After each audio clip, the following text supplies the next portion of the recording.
Ndagusuhuje wakoze subscribe hano kuri Arsenal Fans Media, ahangaha niho uzajya usanga amakuru y'ikipe ya Arsenal. Duhere ku witwa William Saliba, amakuru ahari aka kanya amaze gutangazwa nuko bagiye kuba bamubaga, yagize rero imvune y'urutirigongo cyangwa twakwita backbone, niragufwa nyine ryo mu mugongo rirerire ritandukanye nyine izi nyama zo mu mugongo. Rero Saliba sayizingi tuvugana bagiye kuba bamubaga. Amakuru rero nyuma y'uko ubutumwa bugiye hanze bugaragaza yuko bagiye kuba bamubaga, biragaragaza yuko ngo twabigarutse mu kiganiro cyatambutse, Saliba ngo azamara hanze hagati y'amezi 4 n'amezi 5 atagaragara mu kibuga. Abenshi barimo kujya bemeza yuko Saliba azagaruka umwaka utaha 2027, kubera ko ngo birasa naho amezi asigaye kugira ngo uyu mwaka turimo urangire, bisa naho Saliba azaba atarakira. Amezi 4 cyangwa se amezi 5 Saliba nibwo azagaruka mu kibuga. Bivuze iki? Bivuze ko ari ukumuha byibuze amezi 6 cyangwa 7, kubera ko amezi 4 5 aba yakize, ariko hano kongera kugaruka nk'uko yari ameze, kongera kugarura fitness, kongera kugarura nyine wa muvuduko we, kongera gukina, kongera kwisanzura, ushobora kuzamutwara nyine igihe kirekire. Saliba dushobora kuzongera kumubona mu kwezi kwa mbere. Aho ngo rero ntabwo nzi ngo Arsenal izaba iri ku mwanya wa kangahe, ariko Saliba bimaze kwemezwa bagiye kuba bamubaga umugongo nyine bawutunganye kugira ngo yongere amere neza. Kuva 2022-2023 agira imvune y'umugongo, n'ubundi icyo gihe Arsenal yatakaje igikombe cya shampiyona, Saliba ntabwo baramubaga. Ubwo nibwo bagiye kuba bamubaga. Rero muribuka mu gikombe cy'isi cy'amakirebe umwaka ushize, Jude Bellingham yagikinya afite imvune y'urutugu, cyaje kurangira n'ubundi bamubaze, aza kugaruka hafi mu kwezi kwa 11, kwa 12 no kwa mbere. Sayizingi rero na Saliba ni gutyo bigiye kuba byagenda, bagiye kumubaga. Arsenal igiye kumumisinga muri pre-season ndetse muri shampiyona, Champions League, FA Cup ndetse na Carabao Cup mpaka mu kwezi kwa mbere uwitwa Saliba atagaragara mu kibuga ngo akinira n'ikipe ya Arsenal. Ntabwo bizongera kubaho Saliba muri uyu mwaka wa 2026 Saliba gukina ikipe ya Arsenal. Azongera gukina ikipe ya Arsenal 2027, yitwa William Saliba. Uyu muhungu w'umufaransa rero tuzamukumbura. Impamvu rero namuhereyeho, yitwa Enzile Konsa, niwe priorite wa mbere ugiye kuba bamusimbura mu ikipe ya Arsenal. Konsa akina ikipe ya Liverpool, akina ikipe ya Aston Villa. Ndi ngiye kuvuga Jane Konsa uri ya Liverpool yatije muri Bayer Leverkusen.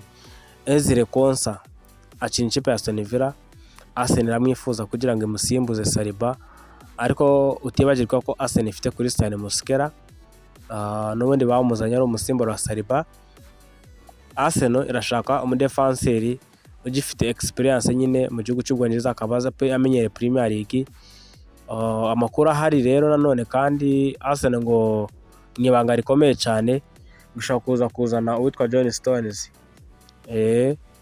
Gushaka kuzana uwitwa John Stones, ni umugabo mukuru umenyere Premier League, umenyereye ibijyanye n'igikombe cya shampiyona, uzi nyine ibintu bijyanye na dressing room n'ibindi bigiye bitandukanye. Bakavuga bati hari n'ikindi kintu yabazanye mu ikipe ya Arsenal. Ntabwo ndi sure neza ko Arsenal yazana John Stones, cyane ko atazongera gukina ikipe ya Man City, ariko Enzile Konsa we birashoboka, kubera ko ni umusore wenda ukiri mutoya waza agatanga umusaruro.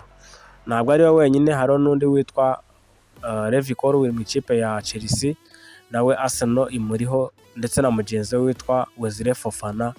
Bombi Arsenal ibariho cyane, ariko cyane amakuru arimo kugenda agaruka kuri Enzile Konsa ko yaba umusimbura mwiza wa William Saliba.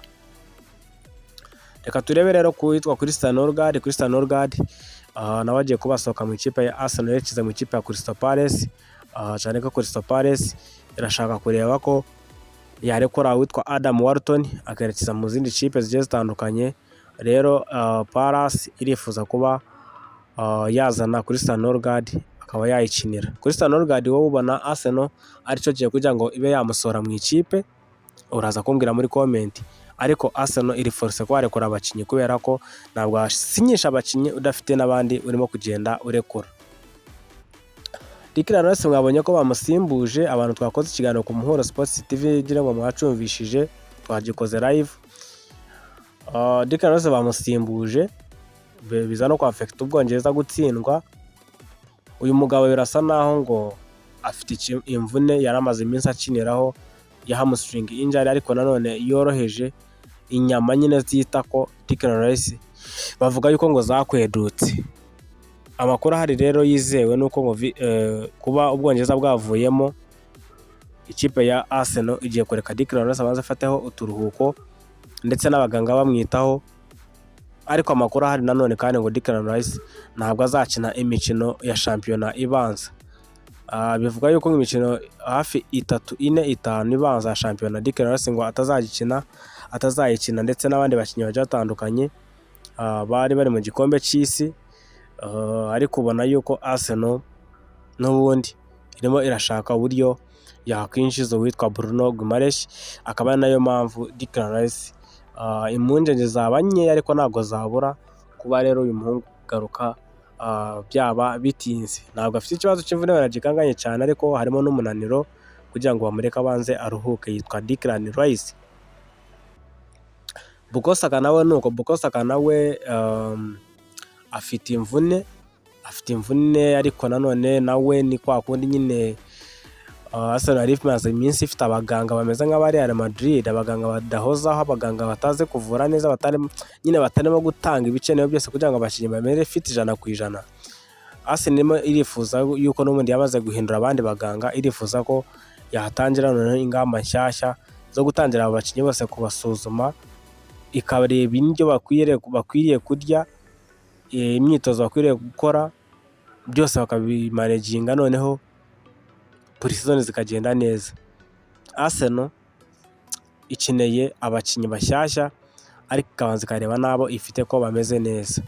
Muri abo ngabo rero abameze neza barimo Martin Odegaard. Mikel Arteta amaze gutangaza yuko naho azajya kapiteni w'ikipe ya Arsenal, ngo ahubwo bategura uburyo bamwongerera amasezerano. Bamwita Gabriel Martinelli, nawe arimo arifuzwa n'ama ekipe agiye atandukanye, cyane cyane ikipe ya AC Milan ndetse n'andi makipe agiye atandukanye, cyane ikipe ya Newcastle ngo imusimbuze uwitwa Anthony Gordon.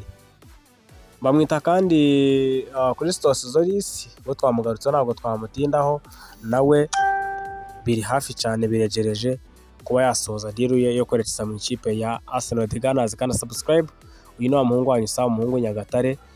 Ahangaha rero ni kuri Arsenal Fans Media, uzajya usangaho amakuru y'ikipe ya Arsenal The Gunners.